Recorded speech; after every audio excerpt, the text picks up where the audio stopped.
Buenas tardes a todos, queridos amigos.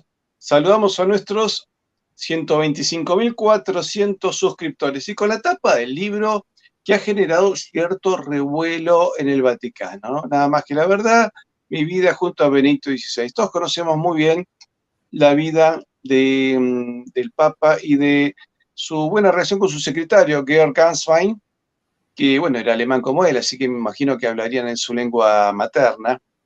Y un libro que dicen que generó cierta rispidez en el Vaticano, pero veamos que en realidad las relaciones entre Ganswein y Bergoglio parecen ser amenas, por lo menos, bueno, conocemos el sentido del humor de nuestro compatriota, pero para hablar realmente qué ha pasado con este libro y por qué hay tanta repercusión, por qué algunos se han puesto nerviosos en el Vaticano, ¿se enojó o no se enojó Francisco? ¿O se han enojado otros?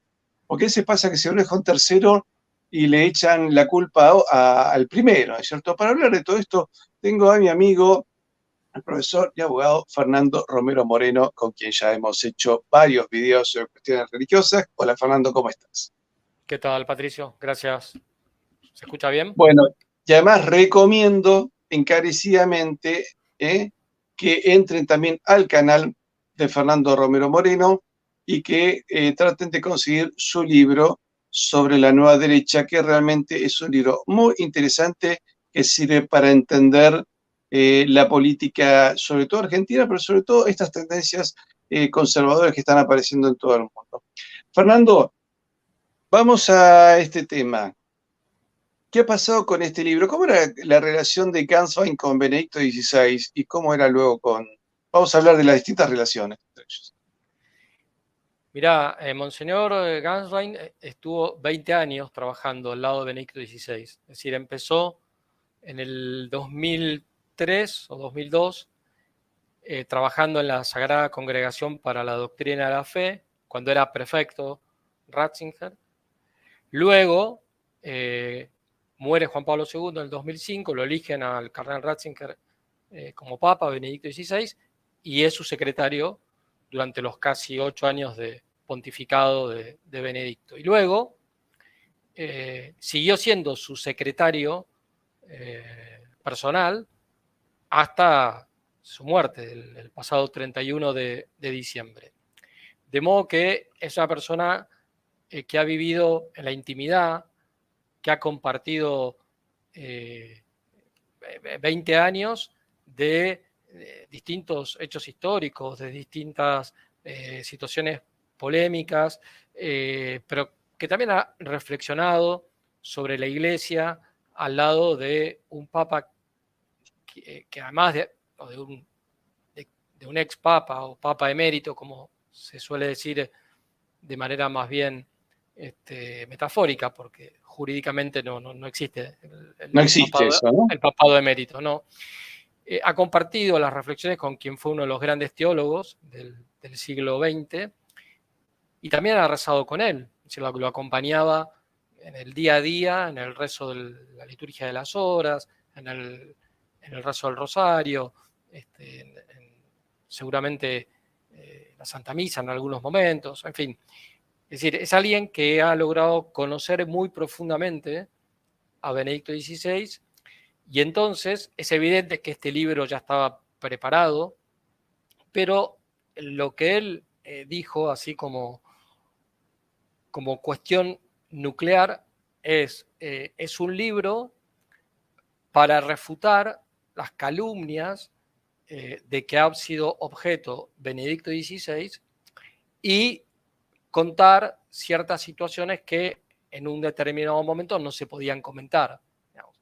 Él ahora está como liberado de cierto secreto natural y de cierto secreto profesional, y entonces, bueno, puede contar algunas cosas. Seguramente no ha contado todo, por razones obvias, pero lo que ha dicho es suficiente. Lo que sucede es que se anticiparon los medios que tuvieron acceso al libro a destacar las partes como más polémicas. Yo el libro todavía no lo leí completo, lo tengo en su versión italiana y castellana, pero el libro es un libro sereno en cuanto a que va contando muchas anécdotas y muchas situaciones a lo largo de lo que fueron estos 20 años, y ahí uno advierte lo que se ve en otros libros también, por ejemplo, los de Peter Sewell, de reportajes a Benedicto, de alguien muy sereno, muy pacífico, muy dado a las controversias teológicas, pero no a polémicas amarillistas o a polémicas a ver quién gana esta cuestión. Y además de una profunda espiritualidad. ¿Sí? Se nota que era un teólogo que rezaba lo que estudiaba y estudiaba lo que rezaba, ¿no? Entonces, de todas maneras, es verdad que surgen algunas anécdotas que son significativas como para que algunas personas se hayan podido sentir molestas y otras que tal vez coincidan en parte con el análisis que hace Ganswein, no les ha parecido prudente ni oportuno haber sacado el libro en este momento. Si a eso le sumás el morbo al que se presta cierto periodismo, que le gusta justamente ante una situación de cierta disidencia, explotarla al máximo, entonces claro, dio lugar a todo tipo de Pegarle a la comentarios. iglesia siempre vende. Sí, claro, evidentemente. Así, rara vez se muestra a la monja en África sosteniendo al enfermo de SIDA en sus últimos momentos de Pablo Cuidado durante mucho tiempo. Exactamente. Sirve la diatriba. Yo me acuerdo cuando, disculpa que te interrumpa, pero me acuerdo cuando Benedicto XVI decía que la solución del SIDA en África no se soluciona con preservativos, sino cambiando las costumbres, lo cual es lo Sí, lógico que la iglesia plantee eso. sí, Y me acuerdo que Uganda ya tenía una población que el 30% de la población tenía SIDA. Que sí, pensar que ese 30% se concentra en la juventud, así que tal vez el 60% de los jóvenes tienen SIDA. Con lo sí, cual, en 20 o 30 años más, Uganda iba a quedar como un país baldío, ¿viste? No iba a quedar nadie. Y la exactamente. propuesta de Benedicto XVI fue tomada por el gobierno de Uganda y Sí, colaboró el gobierno de Uganda, la Iglesia Católica, la Anglicana y el Islam. Y todos dijeron, los cuatro dijeron lo mismo, proponer un cambio de conducta. Lograron el cambio de conducta y el contagio del SIDA bajó del 30 al 4%. Es decir, sí, tuvo exactamente. razón. Y a pesar de eso, claro, porque en realidad lo que querían era que las costumbres, digamos, malas continuaran para así asegurarse que la población desaparezca, ¿no es cierto? Entonces, me parece que la actitud del Papa salvó millones de vidas. Con Y, y, respecto al... y sí, Sí, perdóname. Y la ONU reconoció en su momento que el único país que había logrado bajar la proporción de personas con esta enfermedad, el único país había sido Uganda. Así que objetivamente no podían ocultar ese dato. Pero algunos lo conocemos y sabemos cómo se dio. La gran mayoría de la gente no tiene ni idea. no, ni idea. Ni idea. Creen que la iglesia quiere que todo el mundo se enferme. Y por el Exactamente. contrario, la Sí, estrategia funcionó. Es decir, no hay manera de solucionar un país ni llevarlo adelante si se hace en base a renunciar a determinadas virtudes, como bueno, lo que está pasando ahora, ¿viste? Bueno, la gente quiere tal cosa y dale la ley, quiere otra y dale la ley. Che, pero eso va a generar mortandad, disminución, pero es lo que la gente quiere. Bueno, pero ahí no tiene futuro. bueno, eso es exactamente lo que le pasó a Benedicto XVI, ya siendo prefecto de la Congregación para la Doctrina de la Fe y luego siendo papa, que fue inmediatamente atacado por los sectores progresistas dentro de la iglesia y por los sectores, sobre todo progresistas del mundo secular, eh, y también después. Entonces, la real dimensión de Benedicto XVI como teólogo, como papa, y luego en las funciones que cumplió anteriormente y como persona, se le escapa a la gran mayoría de la gente que se ha quedado, por ejemplo, por poner solamente un dato reciente, con la imagen de la película de Netflix, ¿no? Con un papa que se siente culpable de alguna manera por no haber hecho lo suficiente respecto a la cuestión de los abusos sexuales, cuando en realidad fue de los que más hizo, como lo hemos hablado en algún otro programa, y a Francisco con la culpa de no haber hecho lo suficiente respecto a algunas personas que desaparecieron o estuvieron temporalmente secuestradas durante el último gobierno militar. En fin, claro, una película taquillera, pero falsa. Vamos, o sea, Sí, se podría hacer todo un análisis de eso, ¿no?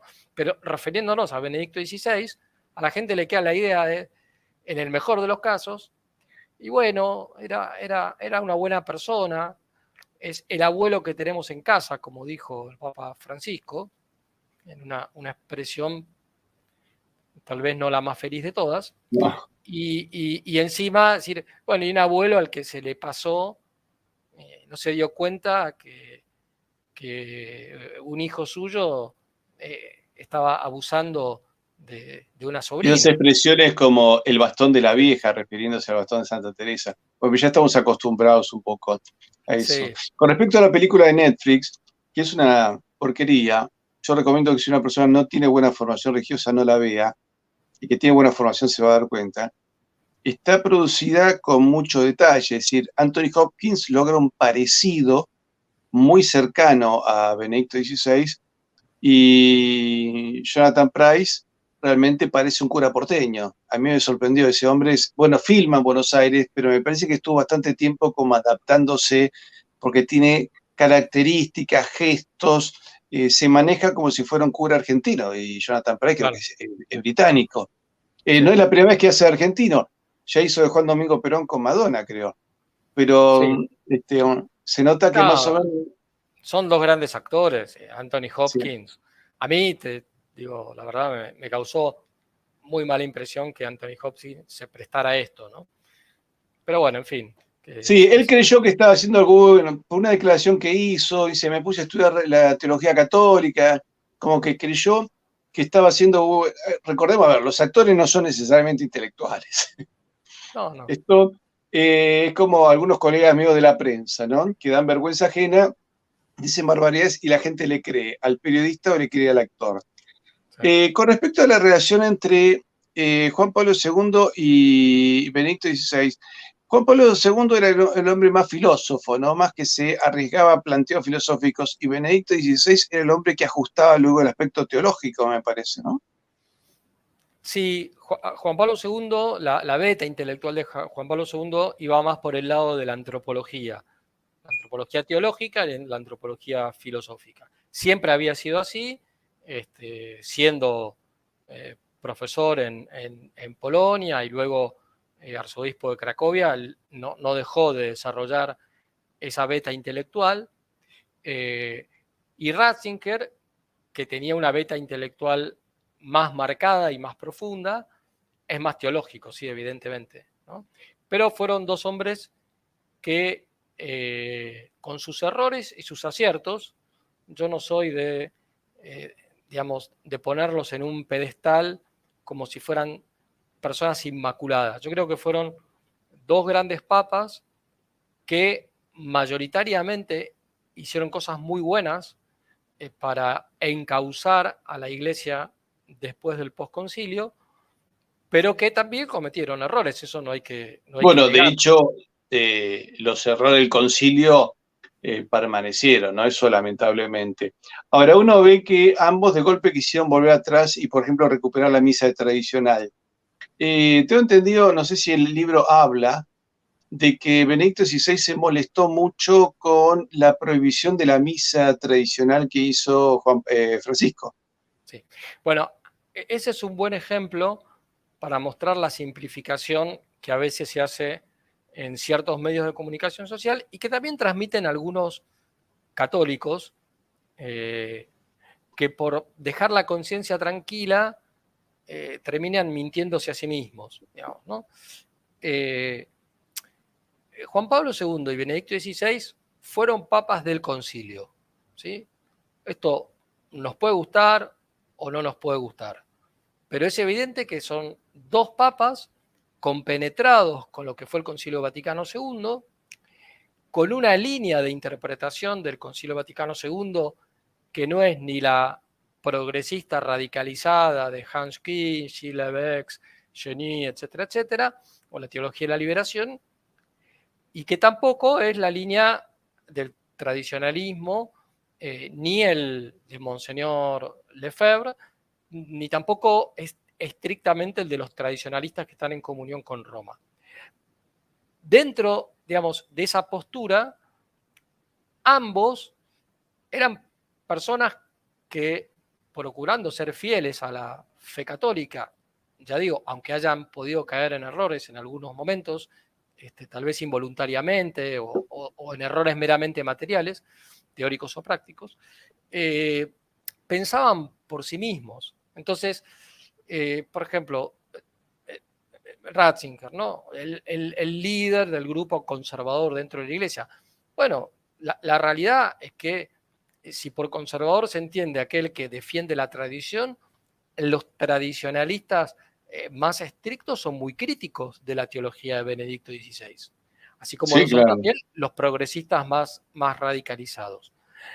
Pero no lo puedes encasillar, justamente, es como hablar de, no sé, los argentinos lo van a entender esto, por lo menos cierta cantidad de argentinos, es como querer encasillarlo al cura Castellani. Decís, pues sí, estaba vinculado al nacionalismo católico, pero no respondía tampoco al estereotipo y no lo puedes encasillar. Cuanto más lo conoces, No, menos. Entonces Benedicto, por ejemplo, con la cuestión de la reforma litúrgica estuvo en desacuerdo prácticamente desde el inicio, cuando todavía él estaba en la línea de Rahner, en la línea de Hans Küng, en la línea, quiero decir, frecuentaba esos ambientes, escribía en la revista Concilium, es la decir, línea modernista. claro, en la línea más modernista, de la cual luego se aparta con von Balthasar, con Danielú y otros más, y fundan la revista Comunio. eh, digamos, ya en ese momento, eh, él es crítico de la reforma litúrgica. Entonces, después, cuando él prologa uno de los libros de Klaus Gamber, uno de los más grandes liturgistas que ha habido en el siglo XX, muy crítico de la reforma litúrgica, que es el que acuña además la expresión misa tradicional, misa moderna, rito tradicional, rito moderno. Es decir, dice, no es el mismo rito reformado, es otra cosa. No dice que sea ilícita ni inválida la misa nueva, pero dice es otra cosa. Bueno, el que le dio, digamos, empuje a esto fue Ratzinger, cuando todavía estaba en los ambientes modernistas. Eh, Momento en luego, que, para un poquito, momento también recordemos el concilio que el cardenal Ottaviani, que era el superior del Santo Oficio, lo que hoy sería la Sagrada Congregación para la Doctrina de Fe, advertía que decía que la misa nueva se alejaba en el todo y en la parte a lo estipulado por el Concilio de Trento. Así que era un tema muy debatido, ¿no es cierto? De hecho, el cambio litúrgico produjo un alejamiento de la gente de la iglesia, la disminución por, de la participación religiosa en una década fue enorme, ¿no? por de pronto, si se esperaba mayor concurrencia de los católicos a misa o que empezaran a volver a la iglesia protestantes, ortodoxos, se produjo todo lo contrario, ¿no? Pero bueno, eso sería tema para otra charla. A lo que voy es que el Ratzinger de fin de los 60 es el que dice, no, no, a ver, esto no es lo que quería el movimiento litúrgico, esto no es lo que dicen los documentos del concilio y esto no es lo que propusimos en el concilio. Entonces, después va a profundizar, como ya lo expliqué en otra entrevista que me hiciste, va a profundizar ciertos cambios. Él va a decir que en realidad nunca cambió, que los que cambiaron fueron Rahner y Hans King y todos estos, que efectivamente se radicalizaron cada vez más. Eh, yo creo que sí, Ratzinger no cambió en la línea principal de su teología, que si, yo no soy teólogo, pero he leído varios de sus libros y, bueno, y tengo una cierta formación teológica, yo lo que te diría es que la teología de Ratzinger es una teología que pretende dialogar con distintos aspectos de la modernidad cronológica e incluso de la modernidad ideológica en aquello que no era, digamos, claramente contrario a la fe católica, resguardando sí la ortodoxia. Entonces, bueno, en alguien que por naturaleza está llamado a pensar y que se cuestiona y que busca la verdad, bueno, puede pasar que en ese recorrido cometa errores. Eso es Una pregunta, perfectamente ¿tuvo alguna lícito. postura Benedicto XVI con respecto al rechazo a la dubia? Vamos a explicar a la gente. La dubia es una carta presentada por 4 cardenales. La tradición indica que cuando a un papa hay 3 o más cardenales le hacen un pedido, un planteo o un pedido de entrevista, debe contestar. Y la dubia era de 4 cardenales, estaba Burke, Brandemüller y creo 2 italianos, que le Cafarra, hacen... ¿Quién era? Cafarra, Cafarra. Carlo Cafarra, y no me acuerdo ahora el Y un cuarto. cuarto más, que le hacen una serie de planteos a Francisco con respecto a Amor y Leticia, porque que se alejaba sospechosamente de la moral católica. Bueno, 2 de esos cardenales murieron y a Burke lo sacaron de la Santa Sede y lo mandaron a la Orden de Malta. Entonces, evidentemente es un poco escandaloso eso. ¿Se sabe si Benedicto XVI tuvo alguna actitud? Brandmüller no murió todavía. Burke tampoco. Murieron sí los otros 2. Sí, en el libro lo que aparece es que le dolió profundamente el motu propio Traditionis Custodes del año 2021 del Papa Francisco, porque era dar marcha atrás con todo lo que había hecho Benedicto, sobre todo con el motu propio Summorum Pontificum, de liberalizar la misa tradicional, que se pudiera celebrar en cualquier parroquia, que era un derecho de los fieles, etcétera, etcétera. Pero además, si lo vemos más en conjunto, fueron, digamos, a partir de 1984, Juan Pablo II da las primeras licencias para que determinados sacerdotes celebraran la misa tradicional. Ratzinger dice, nunca estuvo prohibida.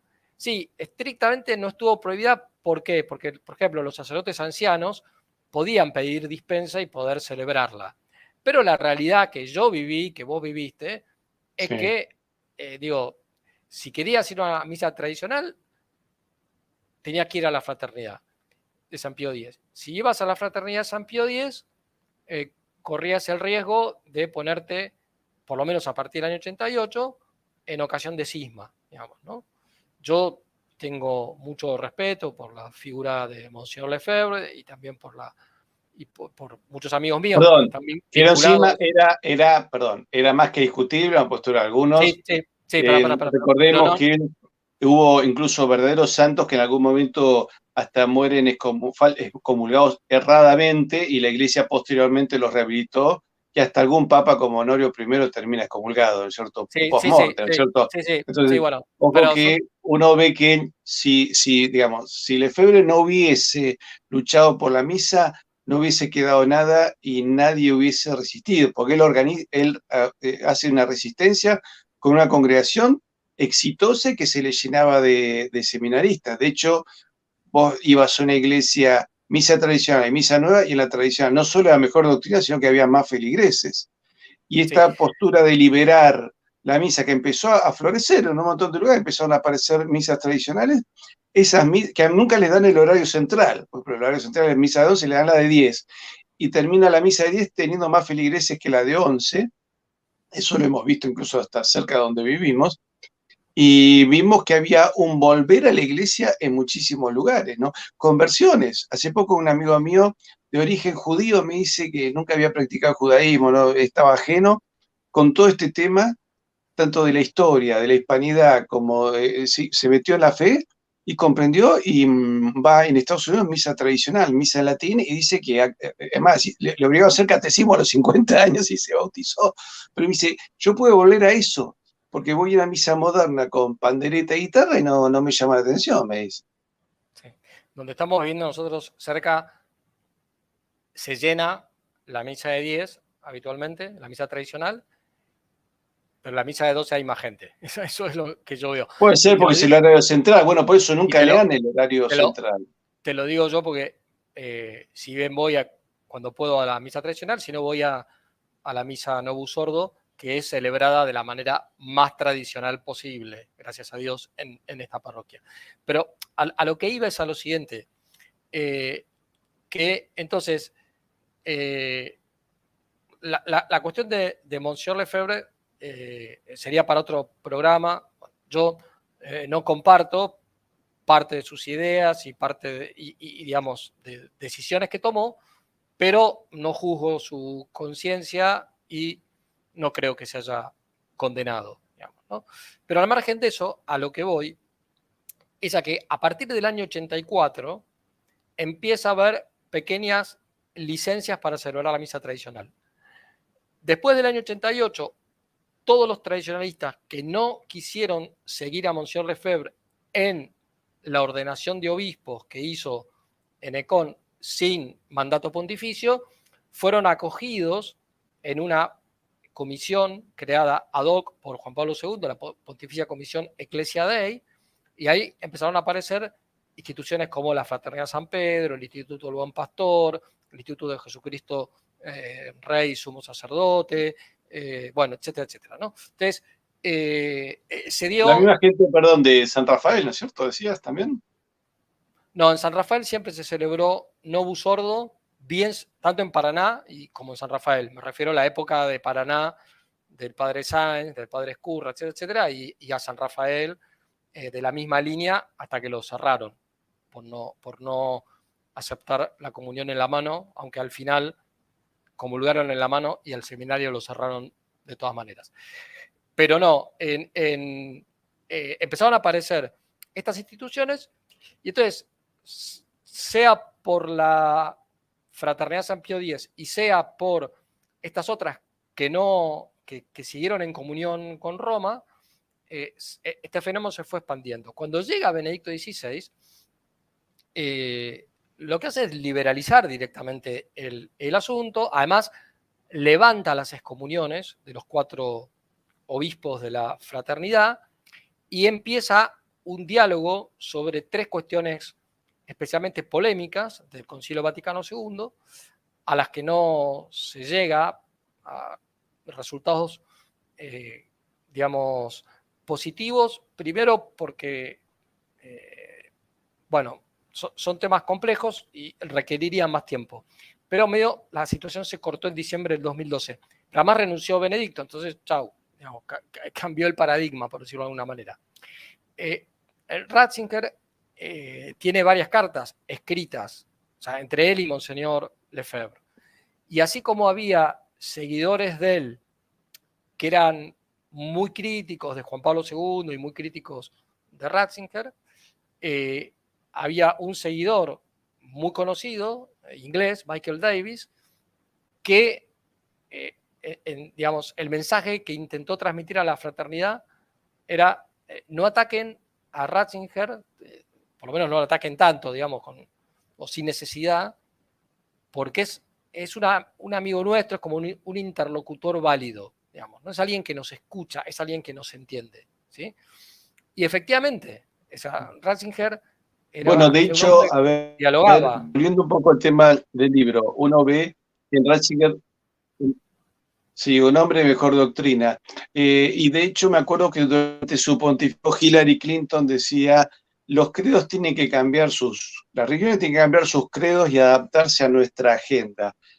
¿Puede ser cierto que hubo una vida ahí de Obama, Soros y Hillary Clinton para voltearlo a Benedicto XVI? Mirá, con certeza no se sabe.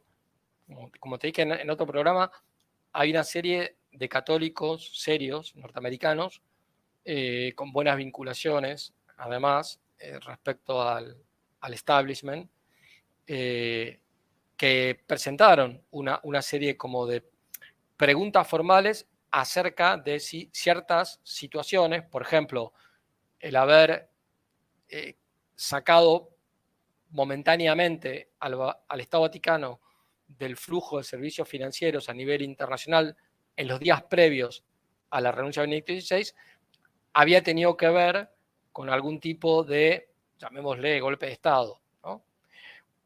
Eso tal vez con el tiempo se sepa, tal vez no. Lo que sí queda claro en este libro, bueno, cerrando lo anterior, le causó un profundo dolor este motu propio, ¿sí? Pero no solamente porque daba vuelta como una media todo lo que él había hecho en su pontificado, sino todo lo que habían hecho con Juan Pablo II juntos, digamos, ¿no? Entre 1984 hasta 2013, digamos, ¿no? Entonces, fueron 25 años de trabajo tirados a la basura, no respecto de la fraternidad San Pío X y de los católicos que seguían a Monsieur Lefebvre, sino de los católicos, entre comillas, no comillas despectivas, quiero decir, pero que obedecieron. Católicos que dijeron, yo no quiero estar ni siquiera en riesgo de estar en cisma con el Papa. Entonces, esos católicos que obedecieron y que fueron acogidos en la Pontificia Comisión Ecclesia Dei, se los ha castigado con este motu propio, con otro documento posterior. Bueno, entonces, bueno, ese es el tema. Lo de la renuncia, yo creo que hubo bastante expectativa, primero con el testamento y después con la renuncia en ciertos ambientes tradicionalistas en que Benedicto dijera que su renuncia había sido bajo coacción o que su renuncia la había escrito deliberadamente de modo erróneo para que fuera nula. Bueno, en fin, una serie de teorías que andan dando vueltas que tienen muy poco asidero canónico. Quienes las esgrimen tienen sinceridad, gente con fe y dolida por la situación de la Iglesia, pero lo que queda claro con el testamento, con las veces en que Benedicto XVI se refirió al tema y con lo que dice Ganswein en el libro, es que la renuncia fue lícita, fue válida y fue libre. Y no hubo ningún tipo de código, Ratzinger, etcétera, etcétera. Digamos, ¿no? Luego, tampoco hay ningún motivo serio para dudar de la licitud y de la validez del cónclave, que eso creo que no aparece en el libro, pero también se esgrime habitualmente. Esto que te estoy diciendo no viene más que a corroborar lo que ya venían diciendo con insistencia Roberto de Mattei, Monseñor Schneider, qué sé yo, el cardenal Brandmüller, el cardenal Burke, es decir, gente que ha tenido sus polémicas con Francisco. De hecho, te cuento.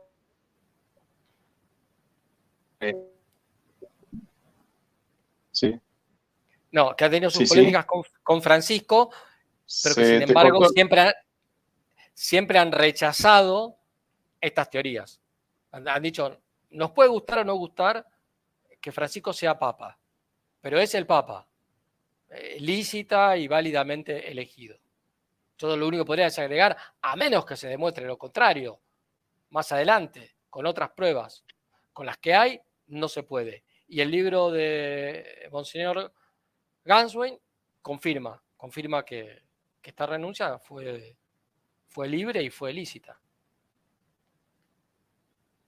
¿Qué te iba a decir? Sí, es verdad, la fraternidad San Pío X siempre ha orado por el Papa. Es verdad, no confundir a la fraternidad con los... Espera. No confundir a la fraternidad con los sedevacantistas. Porque la fraternidad... Monsieur Lefebvre ordenó a los obispos creyendo estar en situación de excepción, pero no les dio jurisdicción. Por eso hay una discusión acerca de si el cisma fue un cisma formal o un cisma material. Entonces, para el que estuvo encargado de la Pontificia Comisión Ecclesia Dei, el cardenal Casterillo Noyos, Monseñor Lefebvre fue un gran obispo de la Iglesia Católica y su cisma para él fue un cisma material, no un cisma formal. En todo caso, podía haber como una actitud cismática, pero decían, son católicos, no están fuera de la Iglesia. El cardenal Müller piensa lo contrario. Yo no tengo los conocimientos suficientes como para poder expedirme, pero tiendo a suponer que lo que decía el cardenal Castellón Hoyos era cierto, digamos, ¿no? Así que, pero bueno, Benedicto XVI quiso solucionar este tema y en este momento, si bien formalmente no ha cambiado nada, al contrario, el Papa Francisco les ha dado licencias para bendecir matrimonios, para que la gente se confiese, etcétera, etcétera. El ataque ha sido a los tradicionalistas, no de la fraternidad. Pero uno huele que en cualquier momento puede venir una sanción a todos los que se atrevan a hacer no una crítica, una interpretación distinta a la oficial sobre los documentos del Concilio Vaticano II, o se atrevan a celebrar la misa tradicional. Muerto Benedicto, que de alguna manera actuaba como una especie de pequeño catejón, es posible que se venga una situación compleja. Así que sí, en el libro aparece discretamente, pero dicho que le dolió. Difícil. Y de lo que vos me decías antes de las dubias, lo que dice Ganswein es que a Benedicto XVI le asombraba que Francisco no contestara las dubias, porque eran sobre pasajes de Amoris Laetitia que iban claramente en contra de toda la teología moral católica ortodoxa y tradicional, y concretamente en contra de lo que habían sido las grandes encíclicas de Juan Pablo II en los años 90, Veritatis Splendor y Evangelium Vitae.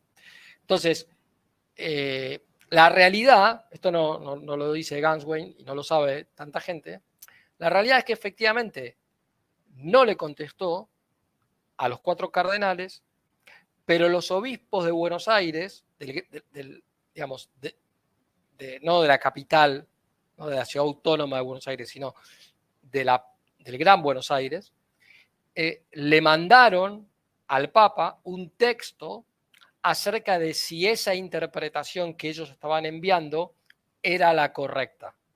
Y es una interpretación que hay que leerla muy detenidamente para darse cuenta dónde está el error, ¿sí? Pero el error está, ¿no? Está por una línea que ahora no voy a poner a explicar, que sería lo que podríamos llamar una casuística laxa, ¿sí? Eso, Monseñor Aguer escribió un artículo bastante bueno el año pasado sobre este tema, la casuística laxa. Bueno, en esa línea escriben este documento. Y Francisco sí les contesta y les dice... Repetí porque no se escucha bien. Francisco sí les contesta a los obispos de Buenos Aires que la interpretación que ellos han hecho de Amoris Laetitia es la correcta. Y no solamente les dice eso, sino que hace publicar esa interpretación en las Actas Apostólicas Sedis, que es, digamos, la instancia más elevada en lo que tiene que ver con la publicación de un acto magisterial. Es decir, que Francisco no le respondió a Brandmüller, a Berg, a Cafarra, etc., pero sí les respondió a los obispos de Buenos Aires y les respondió de una manera heterodoxa. Es magisterio ordinario, no definitivo, y además en este caso claramente contrario a la teología. Es una bomba de tiempo a toda la teología moral católica, no solamente a la cuestión de los divorciados vueltos a casar. O sea, con esa interpretación se puede cambiar toda la moral católica e incluso sin que la Perdóname, mayoría de la gente Fernando, se dé cuenta. pará.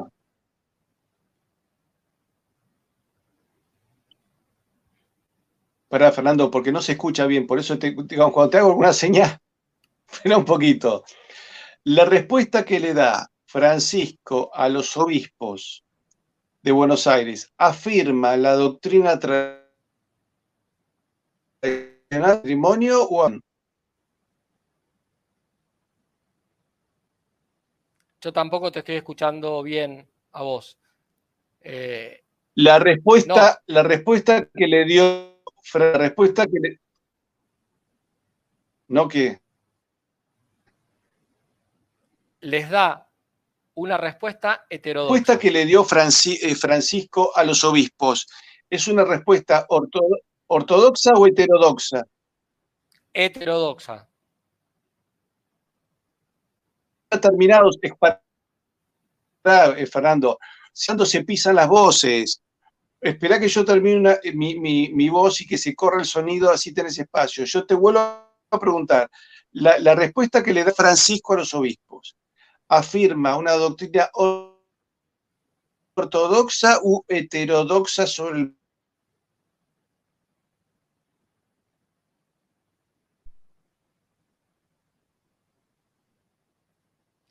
Si ya terminaste de hablar, porque yo tampoco te escucho bien, es una respuesta Sí, heterodoxa. sí. Ah, bueno, quiero saber si es muy heterodoxa. Es una interpretación, como Y con dije, respecto,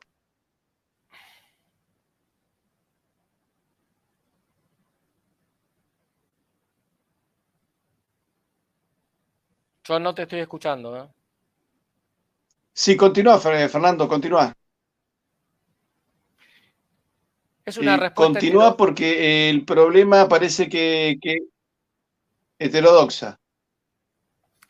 es una respuesta heterodoxa, Bien. les da la razón a los obispos de Buenos Aires y la interpretación que hacen los obispos de Buenos Aires es contraria a toda la teología moral católica tradicional.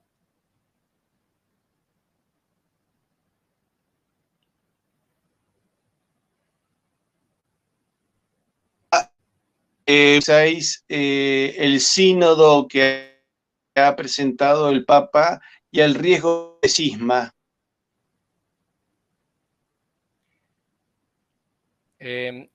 No te estoy viendo, estoy viendo la tapa del libro, no sé si ya puedo hablar o no.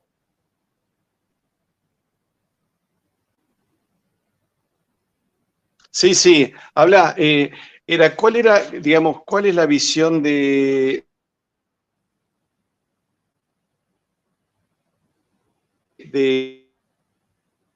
digamos, y al riesgo de cisma? En el libro, por lo menos hasta donde yo lo pude leer, no se habla de este tema. De lo que se habla, o sea, lo que dice Monseñor Ganswein, es que se generó dentro de la iglesia como dos grandes hinchadas, por usar una palabra que parece vulgar, pero es algo así, habría que ver en alemán exactamente cómo se traduce lo que él dijo, unos a favor de Francisco, otros a favor de Benedicto. Él trata de suavizar diciendo que la situación no era así, que la relación era cordial y que la relación era de mutuo respeto y cariño, y que efectivamente había diferencias, pero no como para generar una división. Pero luego agrega que en realidad, con el tiempo, lo que se dieron cuenta es que detrás de ese alinearse o con Francisco o con Benedicto, me refiero a alinearse a los temas polémicos, no a decir que Francisco no era papa. Que detrás de eso había dos visiones opuestas acerca de la Iglesia. Y claro, sí, es verdad, pero digamos, no es ninguna novedad. Es decir, hay una visión tradicional de qué es la Iglesia, con todas sus consecuencias, donde dentro de esa interpretación hay matices, porque evidentemente no es igual lo que dice Benedicto XVI y sus discípulos, teólogos ratzinkerianos, lo que dicen teólogos que interpretan el Concilio Vaticano II bastante en la línea de la teología de la época de Pío XII, y muchísimo menos los que rechazan el concilio o son bastante refractarios. O sea que no es monolítica, digamos, la postura que defiende la visión clásica de la Iglesia. Y dentro de la otra visión, que podríamos llamar progresista, también hay matices. Por eso vemos que hay obispos y hay teólogos que le están exigiendo al No es la Papa primera vez que Francisco, ocurre en la Iglesia esto, ¿no? no, pero que le están pidiendo al Papa Francisco medidas más radicalizadas que las que él está dispuesto a tomar, ¿no? No, esto no, obviamente no tiene ninguna novedad desde el punto de vista de esta cuestión. Es lo que se viene arrastrando desde el Concilio Vaticano II. Punto. Es una derivación más. Sí. ¿Sí? Entonces, lo que pasa es que, si querés, lo programático de los pontificados de Juan Pablo II y de Benedicto XVI fue lo que luego se llamó la hermenéutica de la continuidad en la Reforma. ¿Sí? Es decir, ver al Concilio Vaticano II como un concilio válido, lícito, pero que había que interpretarlo a la luz de la tradición. Entonces, ahí tenés, no sé, a un Monseñor Schneider que acepta eso, pero señalando errores en los documentos del concilio. Hay gente que acepta eso mismo, pero te dice que el Vaticano II no tiene errores, sino que tiene eventualmente modos distintos de ser interpretado.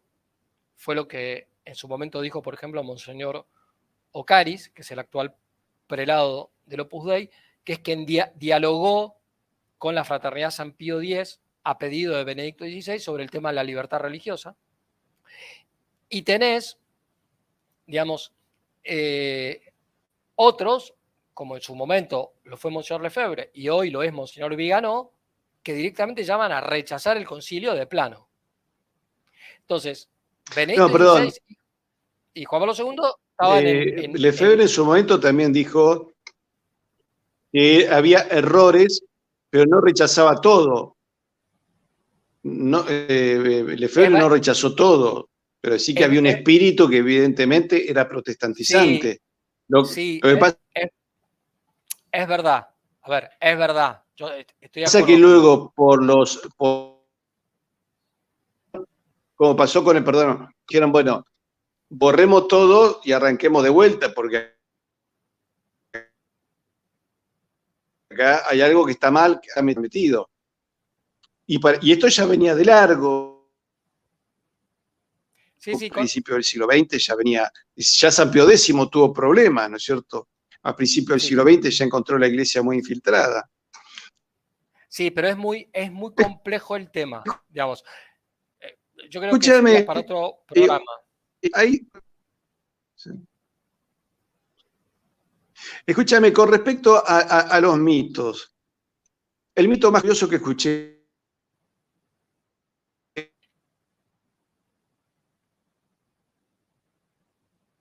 es que en realidad Benedicto XVI no ha muerto, ¿viste? Garabandal, lo de Fátima, un papa caminando sobre el desastre de Roma, y ese no debería ser Francisco, sino debería ser Benedicto XVI. Él fue papa, que Francisco no es papa, otro dice que Benedicto tampoco fue papa, es decir, lo de que no está muerto, me suena, viste, a que los que esperan que Elvis Presley resucite, ¿no? Pero, o los que dicen que Walt Disney, esto es el reflejo de pensar también. ¿Puedo hablar?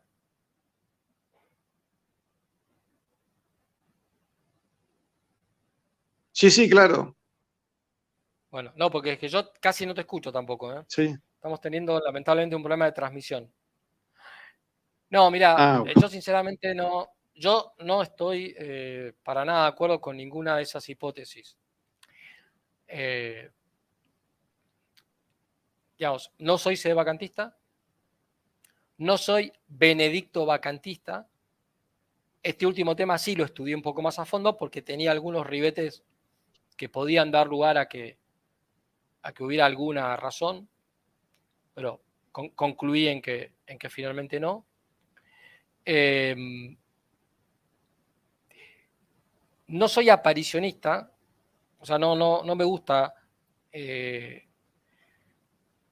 digamos, resaltar demasiado revelaciones privadas sobre la revelación pública, que es más importante, más allá de que personalmente sí me gusta ver si hay apariciones que dicen, pero a título personal y después, bueno, si me hago eco es de las que están aprobadas por Roma, como Lourdes o Fátima o La Salette o Akita, o las que están, en este caso también, gracias a Benedicto XVI, en debate, pues se puede debatir, como Garabandal, pero yo diría que el 90% de los relatos de supuestas apariciones que hay en Internet son o de personas que tienen alucinaciones, o de personas que mienten, o de personas que tienen mentalidades conspiranoicas. Eso lo sabe cualquier perito en estos temas. Lo mismo que los exorcismos. El 90% de las personas que llegan con manifestaciones de exorcismo son personas enfermas, no personas endemoniadas. Ahora, que hay un 10% de personas que están endemoniadas, eso también es cierto, ¿sí? Y son cosas muy serias. Acá lo mismo. E Internet da la posibilidad de que cada uno diga lo que le parezca. Y yo he escuchado una cantidad de disparates tan ridículos que además dejan en ridículo al católico. Es decir, que es alguien que justamente se basa en la fe y en la razón. Y hay cosas que se dicen por ahí que no tienen que ver ni con la fe ni con la razón, pero son sensacionalistas y la gente las compra. Benedicto se murió, punto. ¿Ok? O sea, ya está, lo enterraron, y hay varios testigos, testigos oculares, que están vivos y que lo vieron, y que, bueno, muy bien. tenía 95 años. Sí, Monsieur Gaswain, Tenía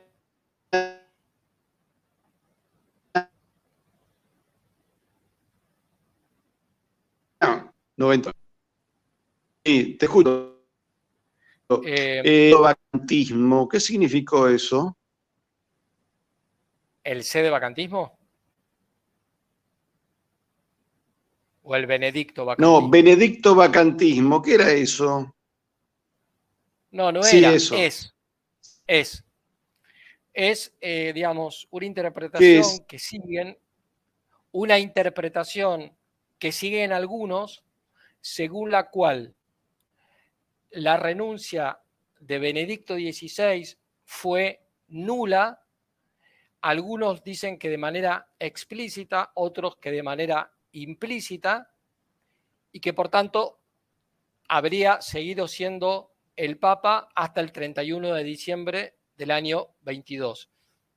Y que el Papa Francisco, por tanto, es un antipapa. Otros dicen que no es por esa razón, sino por una serie de problemas que aparentemente se dieron con respecto a las papeletas de la elección durante el cónclave. Bueno, yo creo que ambas ya han sido suficientemente refutadas por gente seria. Por eso te decía antes, O sea, vos hablas con Roberto de Mattei, con Monseñor Schneider, y mismo con Viganó o con Brad Müller, ninguno te va a decir esto es cierto. Y lo mismo con la Fraternidad San Pío X, te van a decir el Papa es Francisco. Listo, después habrá cosas que nos parezcan mal, pero es el Papa. Esta gente es gente buenísima, ¿sí?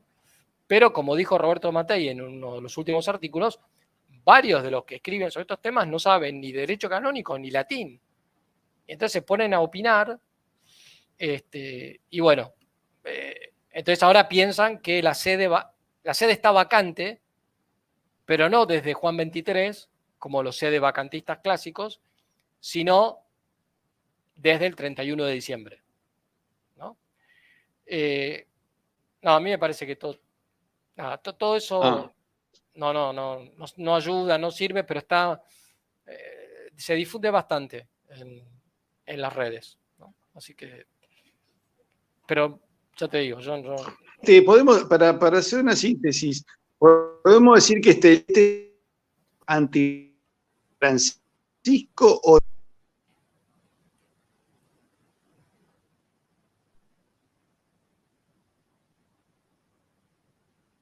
el libro de Ganswein, ¿es un libro que va contra el Papa Francisco o no? Yo creo que es un libro que está escrito de acuerdo. Yo sé, creo que no me escuchás, ya tenemos un problema de comunicación terrible. No, pero ahora te estoy escuchando. Es un libro escrito muy al estilo de la diplomacia vaticana. No es un libro que trate de mostrar una confrontación entre Francisco y Benedicto. Tampoco es un libro escrito como una crítica explícita a Francisco, pero hay 4 o 5 cuestiones que se deslizan de una manera muy discreta, pero bastante elocuente, que muestran que no son simples diferencias de opinión, sino que son lo que en un momento dice el mismo Ganswein, 2 visiones distintas acerca de qué es la Iglesia. Luego, el Papa Francisco, no me acuerdo si en una homilía o en alguno de las audiencias que tiene, se hizo crítico de los que generan rumores, que dañan la unidad de la Iglesia, alguna expresión por el estilo. Entonces dice, bueno, se estaba refiriendo a Ganswein. Bueno, no lo sabemos, ¿sí? Lo que sí es verdad, porque eso sí aparece en el libro, es que cuando Ratzinger iba a publicar un libro conjuntamente con el cardenal Sara sobre la cuestión del celibato sacerdotal, cayó muy mal eso en los sectores progresistas y entonces Benedicto XVI decidió retirar, o por lo menos no sé si retirar, no aparecer como coautor del mismo libro y le mandó una carta a Francisco diciendo que no iba a publicar más libros de ahí hasta que se muriera, digamos, ¿no?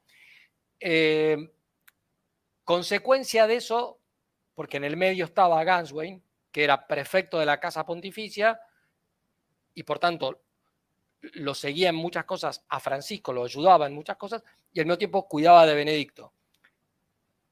Cuando el cardenal Sara publica el libro sin la coautoría de Benedicto XVI, el Papa Francisco le dice a Ganswein, a partir de hoy, usted no trabaja más aquí, encárguese de cuidar a Benedicto. Ganswein dice que sintió como un shock por la noticia y le dijo, Santo Padre, creo que se pueden hacer las dos cosas. Eventualmente se pueden modificar algunas, pero... Y Francisco le dijo, usted sigue siendo prefecto. Y como diciéndole, usted el cargo lo mantiene, pero acá no venga a trabajar más. Y entonces, cuando Ganswein llegó al monasterio donde estaba Benedicto, Mater Ecclesia me parece que se llamaba, Irónicamente, esto hay que decirlo por los diarios, ¿no? Irónicamente le dijo Benedicto, parece que el Papa Francisco ya no confía más en mí y necesita que vos me vigiles, digamos, ¿no? Pero no hay que tomarlo en sentido literal. Benedicto era un hombre tímido, era un hombre culto, pero era un hombre que tenía sentido del humor. Un sentido del humor muy bávaro. Y era muy bávaro en sus costumbres. Sí. Hasta le gustaba tomar cerveza, ¿no? Por ejemplo. Es evidente, sí, que hay una crítica, de alguna manera, a varios aspectos del pontificado. Es una crítica hecha con altura, pero tratando de no tensar demasiado las cosas. Ahora, luego salió lo del cardenal Pell, después, o sea, se murió repentinamente, salieron a relucir una serie de artículos que ya se conocían, pero diciendo el verdadero autor era el cardenal Pell. La mayoría lo ha dado por cierto, algunos dicen, lo discuten, son durísimos con el pontificado actual.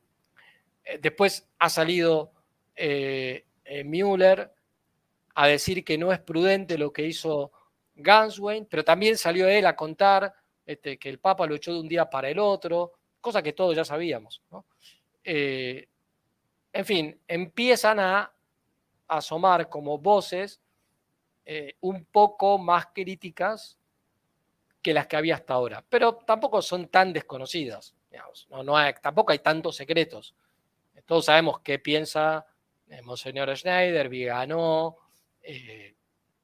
Entonces, sí, evidentemente es una división que existe y en sus manifestaciones más radicalizadas son dos religiones dentro de la misma iglesia. Punto. O sea, yo, personalmente, vos me preguntás, ¿y vos creés lo mismo que cree el cardenal Casper? No. Fernando, no. Escúchame, Fernando, ¿crees que la iglesia alemana puede terminar en un cisma? Puede terminar en un cisma. A ver, hay dos posibilidades. Que el sínodo alemán se mantenga en sus 13 de tal manera que no le quede otra opción al Papa, el que sea, incluso tal vez Francisco, que tenga que excomulgarlos. Yo creo que excomulgados de hecho ya están, pero bueno, declararlo públicamente. Pero no lo ha hecho. Podría darse esa situación. La otra situación, porque no olvidemos lo que es importante. Tú eres Pedro y sobre esta piedra edificaré mi iglesia y las puertas del infierno no prevalecerán contra ella. De modo que la desaparición de la Iglesia Católica por sucesivos cismas no se va a dar, pero sí puede quedar reducida a una mínima expresión, cosa de la que Benedicto XVI estaba convencido también ya a fines de los 60. ¿No? ¿Y eso cómo podría darse? Bueno, yo arrojo una hipótesis probable, y es que sea al revés, que quienes no aceptemos, vamos a suponer, ahora tenemos el sínodo de la sinodalidad, ¿no? En la etapa propiamente de sínodo de obispos 2023-2024. Imagínate que las conclusiones de ese sínodo, con ese lenguaje confuso como el de Amoris Laetitia, en el fondo termina aprobando las relaciones prematrimoniales, el uso de anticonceptivos, el sacerdocio femenino, las uniones homosexuales, etcétera, etcétera, ¿no? Incluso, imagínate, porque algunos lo han propuesto, una nueva reforma litúrgica donde haya una misa, entre comillas misa, sin consagración, en la que puedan participar a la vez católicos y protestantes. Si esa situación se diera, Dios quiera que no se dé, pero si esa situación se diera, ni vos ni yo podríamos aceptar eso si queremos ser fieles a nuestro Señor Jesucristo.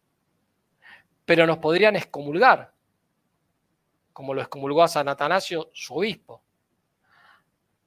¿Qué diríamos nosotros de esa excomunión? Que es inválida. A los ojos de la mayoría de la gente, la iglesia oficial con el Papa oficial son los que seguirían todas estas reformas. Es perfectamente posible. Pero tiene que subsistir la Iglesia Católica, aunque sea de manera minoritaria, y tiene que existir con su cabeza. O sea que... Un remanente. Sí, un remanente, pero con un papa legítimo, como ya pasó en el cisma de Occidente. Lo que no puede suceder es que haya un papa tan heterodoxo y elegido tal vez de manera inválida, que presida a la iglesia, que está en Roma, no sé qué, y haya una minoría, pero que no tiene papa. Lo que sí puede suceder es que no se sepa quién es ese papa, o dónde está, o si se escondió, en fin. Esa hipótesis de un cisma del cual supuestamente los cismáticos seríamos nosotros, y bueno, sí, se podría dar, ¿no? Pero bueno, la Santísima Virgen viene apareciéndose en los últimos 200 años hablando de estas cosas de manera cada vez más clara, ¿no? Y sabemos que si nos mantenemos fieles a la fe católica, fieles a los papas de siempre, a la Roma de siempre, ¿sí?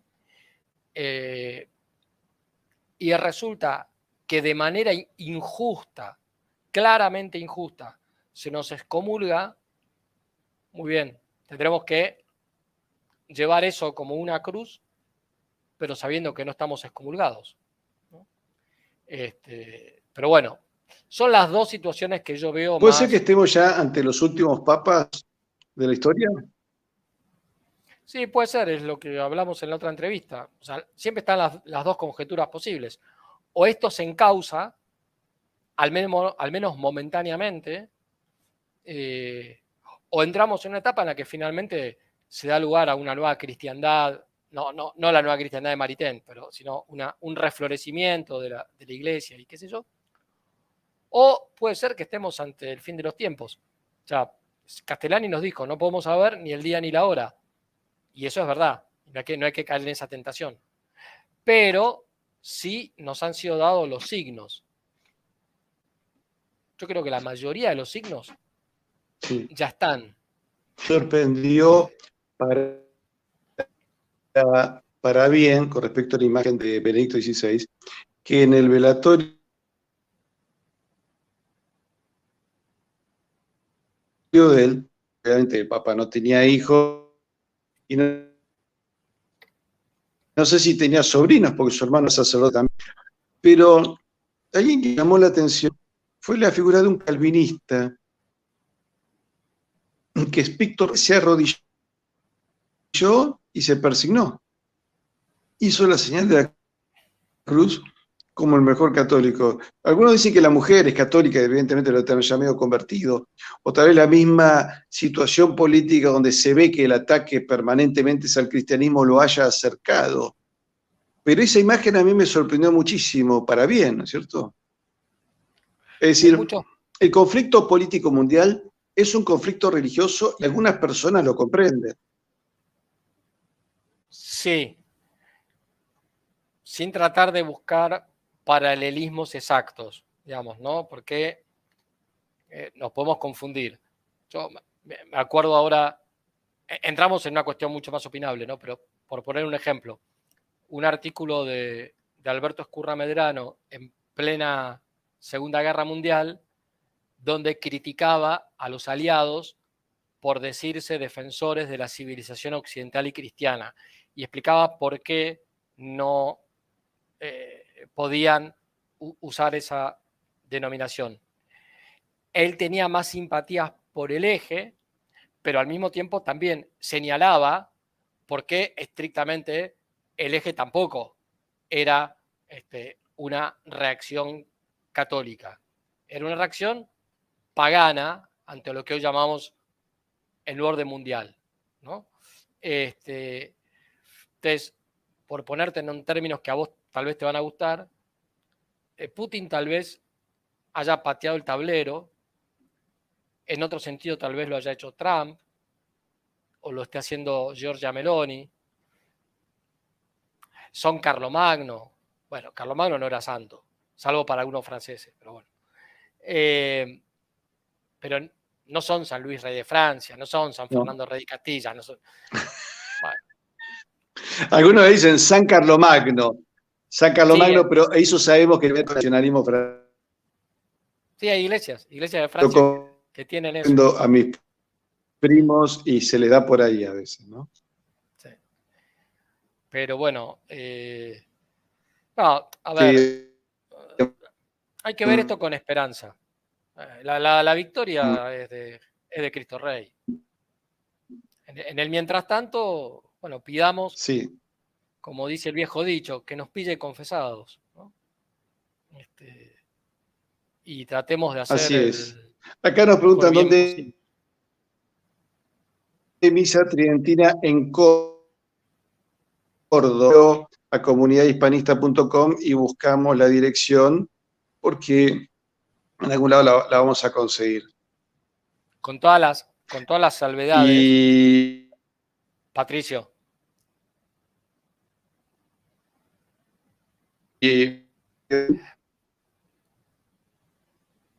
Sí, cerrás.